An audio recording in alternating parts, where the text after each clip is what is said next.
요새 저희 도장에서 공문이 나와가지고 3개월 동안 호령 이상 임원이 공부 안 들어가면 어떻게 된다 다 기억하십니까? 예. 네. 호령 이상 임원은 공부 3개월에 한 번 이상 아니면 이제 직위가 이제 해지가 됩니다. 그래서 그러면 이제 그냥 평등이 되는 거예요. 내수 되는 거고 도 못 닦는 게 아니라 이 태극도의 임원이라면 최소한 이 정도는 움직이고 이 정도 활동을 해야 임원이다. 그게 아니면 내수랑 똑같다. 그러니까 굳이 임원 호칭을 달아서 뭐 하겠느냐. 임원처럼 움직이는 사람이 임원이다. 뭐 이런 취지예요. 저희 지부도 이런 취지로 또 되어 있죠. 네? 3개월 동안 불영 이상 임원이 동을 전혀 참석하지 않으면 그것도 직위 해제.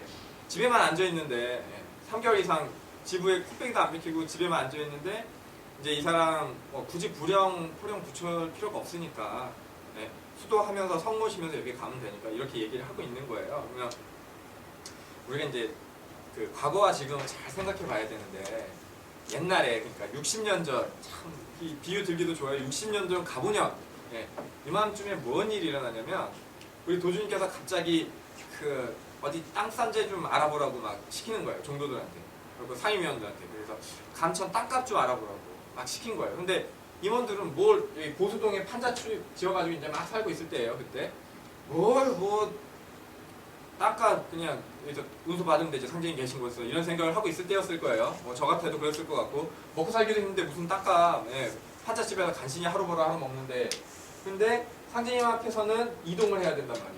도강이사에서 도수가 돌아온단 말이에요.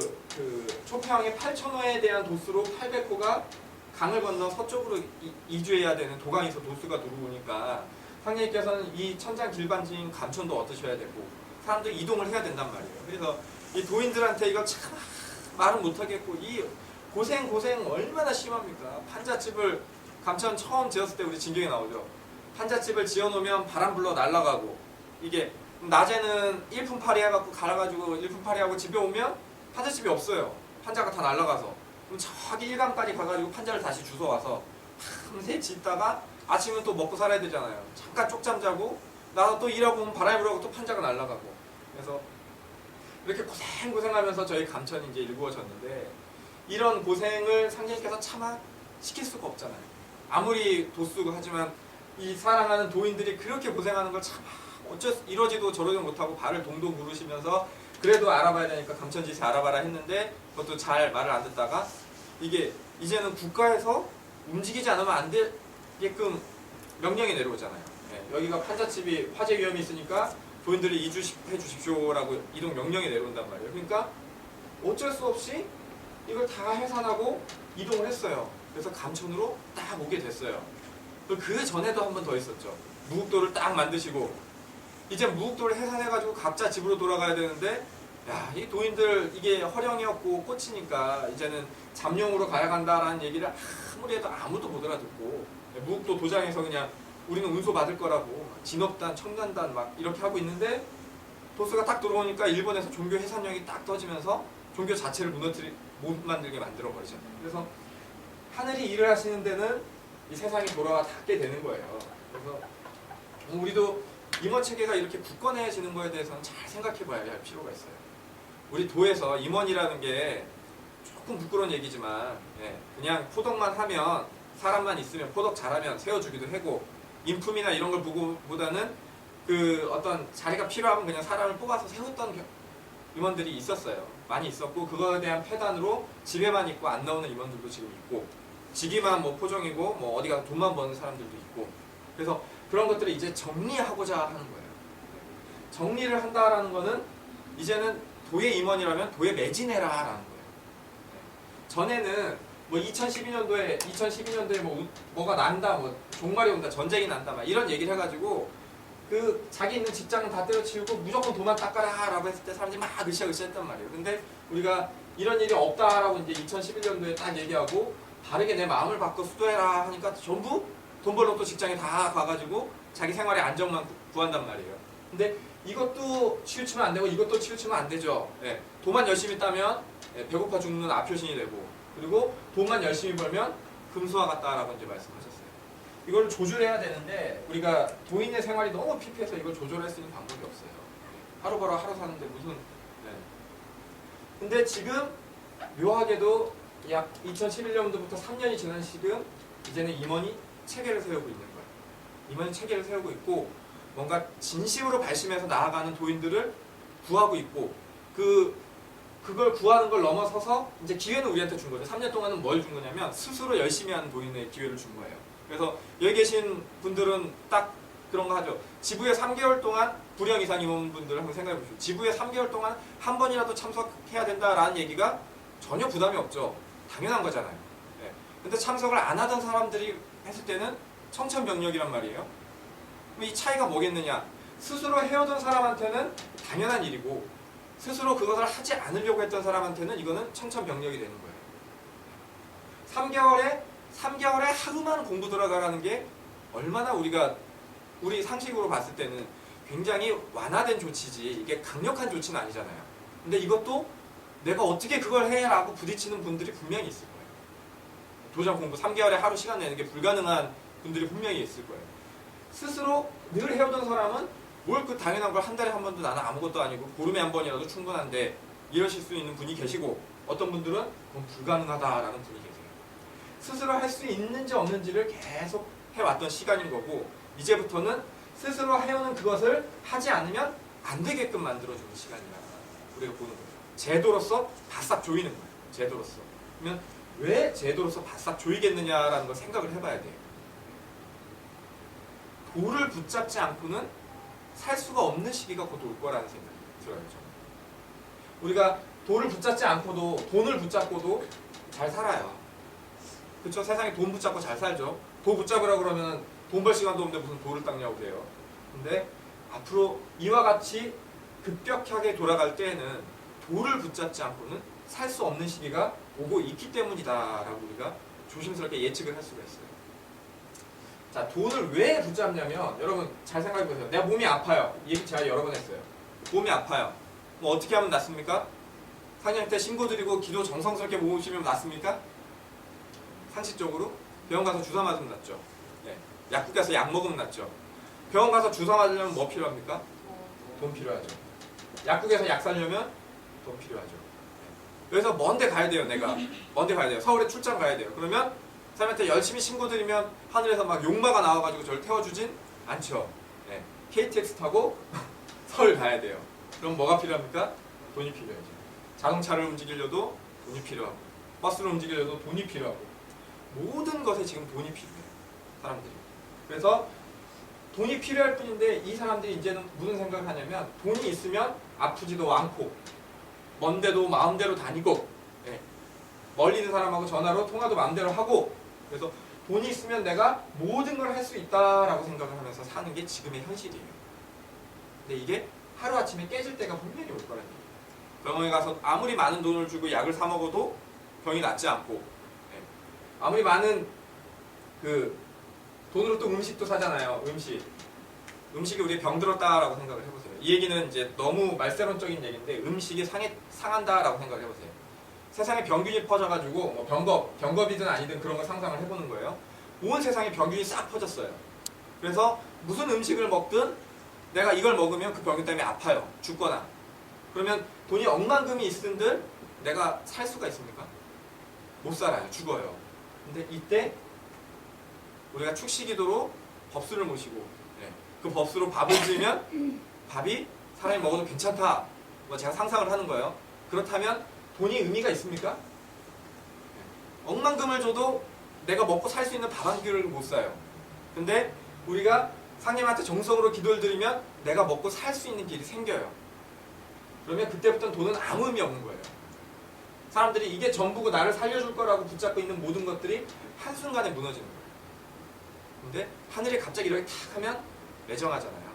분명히 먼저 사람이 그와 같은 삶을 살 수 있도록 이끌어주고 미리 알려주고 그런 시간이 있을 거예요. 어찌 보면 우리 도인들이 임원이 바로 서라, 임원이 임원답게 행동하라 라는 거는 상제님을 얼마나 절실하게 붙잡고 사는지에 대한 우리 가슴에 다른 어떤 시기가 열려간다라고 생각이 들어요.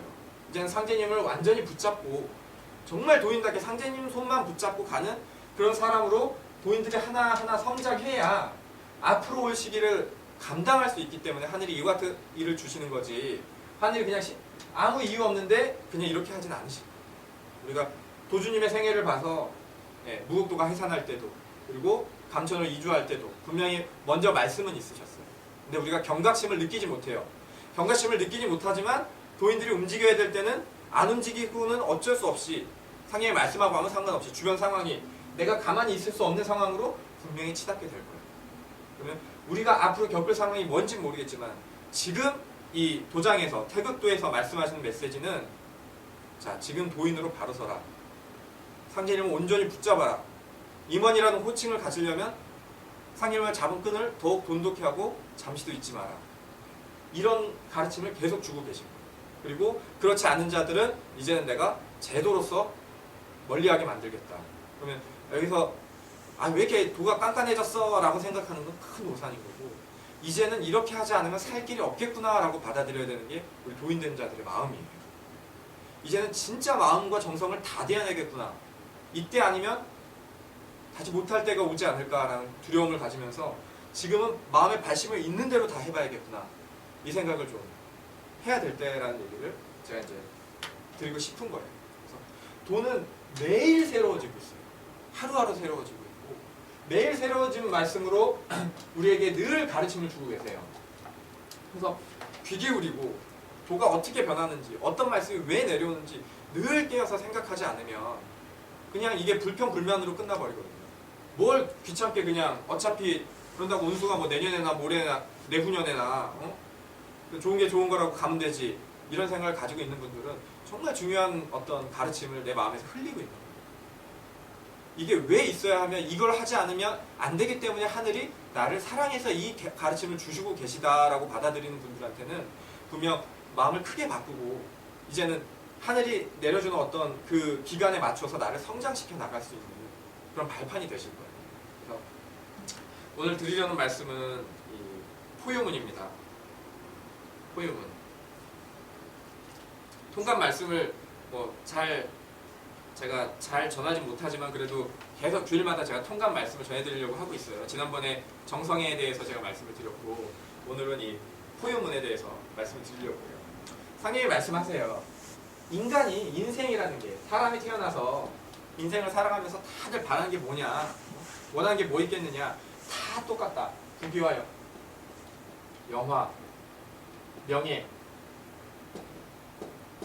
크게 풍족하고 크게 사람들한테 명예롭고 사람들한테 높임을 받고 사람들이 존경과 높임을 받으면서 물질적으로 풍요로운 게 이 사람들이 누구나 원하는 것이다. 근데 이것을 모두 다 바라는데 받지 못하는 이유가 뭐겠느냐, 알고 봤더니 길을 모르더라. 길을 몰라서 그런다.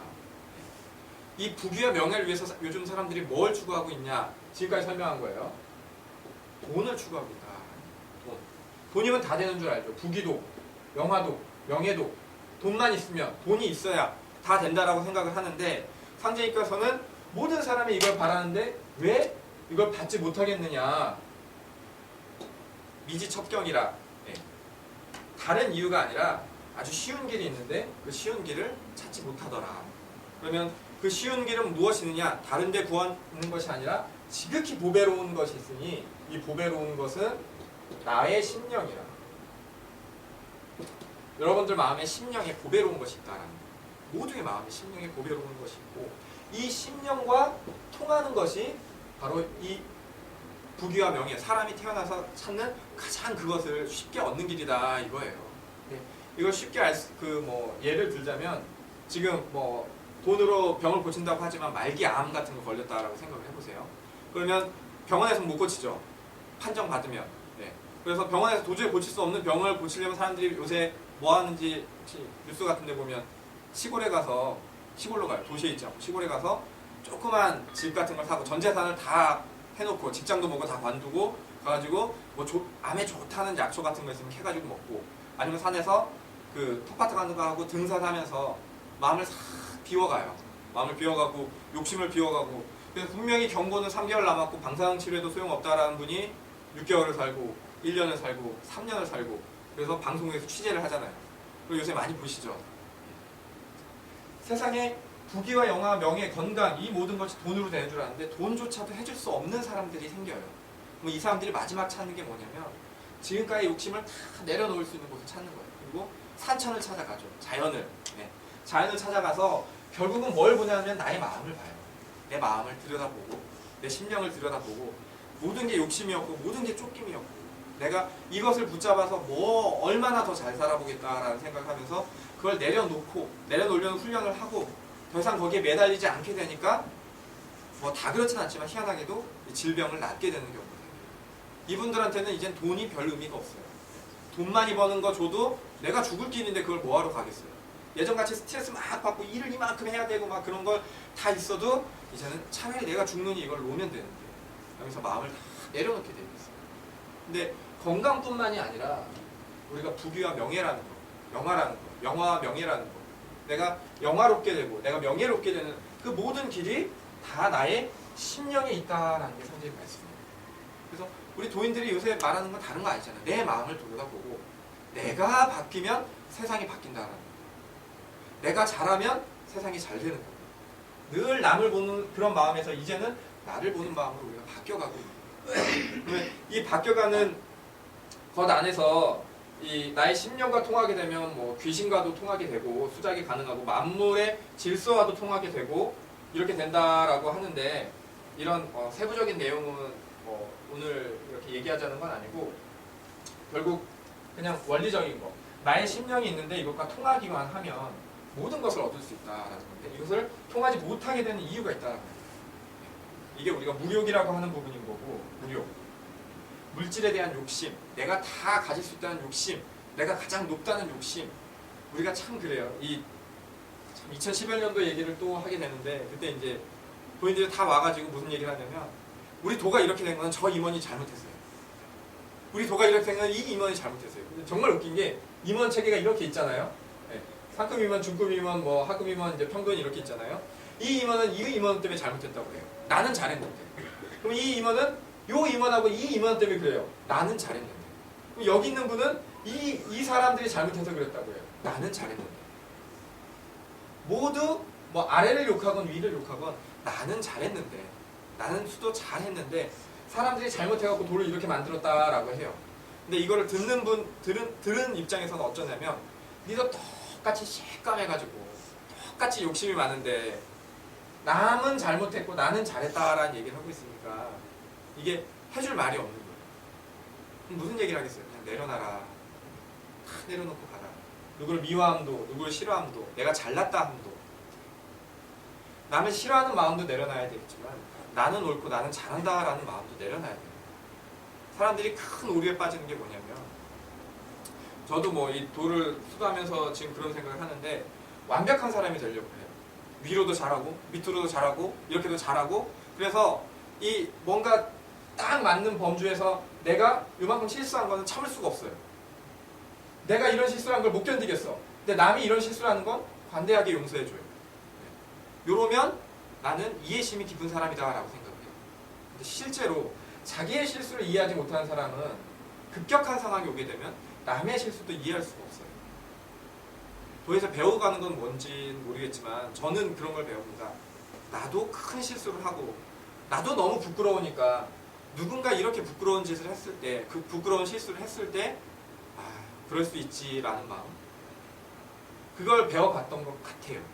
그래서 지금은 어떤 실수를 해도 밉죠, 싫죠. 왜 저렇게까지 사람이 이렇게 할까 싫은데 그래도 저 사람이 실수할 수 있어. 그리고 저 사람도 분명히 고쳐질 수 있어. 바뀌면 돼. 나도 기회를 얻었고 나도 용서를 받았고 그러니까 저 사람도 기회와 용서가 있다면 저 사람도 바뀔 수 있어. 이런 마음이면 어떤 실수와 어떤 허물이 있는 사람도 다 와서 고칠 수가 있어요. 근데 나는 무조건 잘해야 되고 나는 완벽해야 되고 다른 사람의 실수는 이해해 줄 수 있어 라는 어떤 이런 생각 이런 나에 대한 완벽한 산이 있으면 이 나를 붙잡고 있는 그 마음 때문에 더 큰 것을 배우지 못하게 되는 것 같아요. 상제님 말씀이 이래요. 이 심령을 통하는 길이 있으니 무엇이냐면은 내 모든 심령을 구함을 상제님 임의에 맡겨라 라는 얘기. 이게 포유문의 핵심이거든요. 상대님 임의에 맡겨라 해서 우리가 어떻게 하면 잘 되고 어떻게 하면 도인다워지고 뭐 어떤 힘든 일을 어떻게 이겨내고 이 모든 것을 그냥 상대님한테 온팡 맡기는 거예요. 나를 온팡 맡기면 되는 건데 수영 여기 배워보신 분 계십니까? 제가 아직도 수영을 못해요. 근데 수영을 배워보는데 물에서 이렇게 잡아준단 말이에요. 몸에 힘을 빼라고 그래요. 몸에 힘을 빼라고 그러는데 내가 힘을 못 빼겠어. 왜냐면 몸에 힘을 빼면 내가 죽을 것 같거든요. 그러니까 난 수영을 할 줄 모르는데도 불구하고 나는 어떻게든 살 길을 찾는단 말이에요. 근데 수영을 가르쳐 주시는 입장에서는 이 사람이 내 말을 듣고 그대로만 하면 수영을 배울 수도 있고 물에서 뜨고 안전한데 자기가 자기 목숨을 붙잡고 있어가지고 물에 빠져 죽게 생긴 거예요.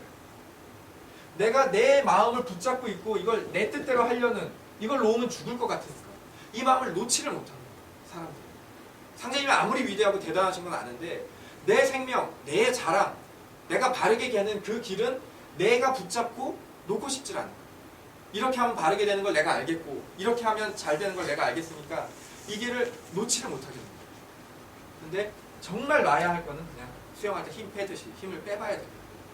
내가 못난 사람도 돼보고 내가 참 창피한 모습도 돼보고 내가 그 부끄러움 안에도 한번 들어가 보고 그런 걸 통해서 선생님께서 아주 쉽게 나를 고쳐 쓰실 텐데 내 심령을 선생님 임의대로 해주십시오라고 늘 신고를 드리면서도 내가 내 생명을 붙잡고 놓지를 않으니 이 아무리 능력이 있으셔도 바꿔주실 수가 없어요. 이제는 우리가 이렇게 변화돼야 되는 시기가 오고 있는 거예요. 이제는 제도적으로도 이렇게 바뀌고 뭐 바뀌고 하고 있잖아요. 내가 생각하는 내 삶의 가정 이렇게 해야 지켜져. 나는 이렇게 해야 건강해. 이런 모든 것을 내려놓고 이제 상제님께서 이끄신 대로 그냥 나를 다 한번 상제님 뜻대로 다 한번 그리고 힘들고 어려운 모든 일 앞에서 상제님의 손을 무조건 붙잡고 내가 할 수 있는 일은 없고 오직 상제님 뜻으로 이렇게 이끌어 달라라는 어떤 그런 마음으로 이렇게 가보자라는 겁니다. 이 포유문의 전체적 내용은 뭐 설명을 나중에라도 뭐 드릴 수 있으니까 오늘 드리고 싶은 말씀은 상제님 임의에 모든 걸 맡겼을 때 우리가 진짜 변하고 상제님이 만드는 세상으로 갈 수가 있거든요. 그래서 내가 나를 붙잡지 말고 정말 상제님 앞에 다 내려보고 지금 도인다워지자. 정말 도인다워지는 삶으로 한번 변화돼 보자. 이게 오늘 제가 드리고 싶은 말씀이었습니다. 이제 모여서 또 토론하는 시간으로 가겠습니다. 감사합니다.